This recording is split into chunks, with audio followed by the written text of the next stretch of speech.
एक बार की बात है, किसी नगर में एक राजा ने एक मंदिर बनवाया जिसमें श्री कृष्ण की एक मूर्ति भी रखवाई, लेकिन उसकी कभी पूजा नहीं की। पूजा करने के लिए मंदिर में एक पुजारी को रखा गया। पुजारी नियमित कन्हैया जी को नहलाता और बड़े श्रद्धा भाव से उनकी पूजा अर्चना करता। राजा भी रोज कान्हा जी के लिए एक फूलों की माला भेज देता था और जब वो दर्शन करने आता तो पुजारी उस माला को उतार कर राजा को पहना देता। ऐसा करते करते पुजारी की उम्र भी बीत चुकी थी। एक दिन किसी वजह से राजा नहीं आ सका तो उसने एक सेवक के हाथ मंदिर में माला पहुंचा दी और कहलवा दिया कि आज वो मंदिर नहीं आएगा, इसीलिए पुजारी उसका इंतजार ना करे। इतना कहकर सेवक चला गया। पुजारी ने हमेशा की तरह कन्हैया जी को माला पहना दी, लेकिन जब शाम हुई तो पुजारी ये सोचने लगा, माला उतारकर किसे पहनाई जाए। उसने सोचा, क्यों ना ये माला आज मैं ही पहन लूं। वैसे भी मेरी उम्र हो चली है, जीवन का क्या पता कब खत्म हो जाए। इतना सोचकर पुजारी ने माला उतारकर अपने गले में डाल ली, लेकिन इतने में ही सेवक आ गया और उसने बताया कि राजा की सवारी मंदिर में पहुंचने वाली है। राजा की सवारी आने की बात जब पुजारी ने सुनी तो वो डर गया। उसने सोचा कि अगर राजा ने उसे देख लिया तो वो तो मरवाई डालेंगे। आनन फानन में पुजारी ने माला उतारकर वापस कन्हैया जी को पहना दी। जैसे ही राजा अंदर आया तो हमेशा की तरह पुजारी ने माला कान्हा जी के गले से उतारकर राजा को पहना दी, लेकिन माला पर लगा सफेद बाल देखकर राजा समझ गए कि पुजारी ने ये माला स्वयं ही पहनी थी।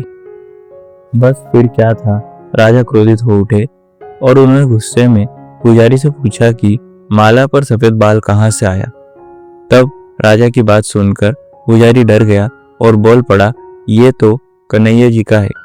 अब तो राजा और भी क्रोधित हो गए, क्योंकि कान्हा तो भगवान है और उनके बाल सफेद कैसे हो सकते हैं। इसीलिए राजा ने फरमान सुना डाला कि कल श्रृंगार के समय राजा खुद आएंगे और देखेंगे सच में ही कान्हा जी का सफेद बाल है या पुजारी झूठ बोल रहा है। उन्होंने कहा कि अगर पुजारी ने झूठ बोला होगा तो उसे फांसी दे दी जाएगी। राजा का फरमान सुनकर पुजारी का बुरा हाल हो गया। उसने सोचा, अब क्या करे, कहाँ जाए, अब तो उसका मरना तय है। तब रोते रोते वो भगवान की शरण में पहुंचा और उनसे कहा कि हे केशव, मुझसे झूठ बोलने का अपराध तो हुआ है, लेकिन हो सके तो मुझे क्षमा कर दो और राजा से रक्षा करो।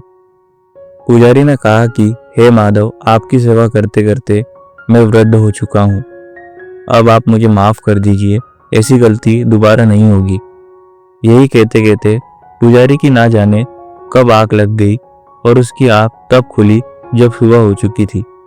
उधर सुबह होते ही राजा भी आ गया और कहने लगा, आज कान्हा जी का श्रृंगार वो खुद करेगा।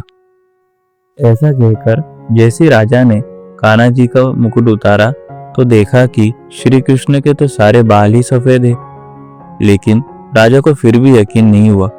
उसे लगा कि फांसी के डर से पुजारी ने ही बालों को रंग दिया होगा। राजा ने सोचा कि क्यों ना कन्हैया जी का एक बाल तोड़कर देखा जाए। इसके बाद राजा ने कान्हा जी का एक बाल तोड़ लिया, लेकिन जैसे ही बाल टूटा कन्हैया के सिर से खून की धारा बहने लगी। ये देखकर राजा भगवान के चरणों में गिरकर माफी मांगने लगा। तभी श्री कृष्ण की मूर्ति से आवाज आई, हे राजन, तुमने मुझे केवल मूर्ति मात्र ही समझा, इसीलिए आज से मैं तुम्हारे लिए केवल मूर्ति मात्र ही रहूंगा। लेकिन पुजारी ने सच्चे मन और पूरी श्रद्धा से मेरी भक्ति की है, इसीलिए उसकी अनन्य भक्ति को देखकर मुझे अपने बाल सफेद करने पड़े। कन्हैया जी ने कहा कि भक्ति में कभी भी संशय नहीं होना चाहिए और सच्चे भक्ति की लाज तो मैं कभी जाने ही नहीं देता।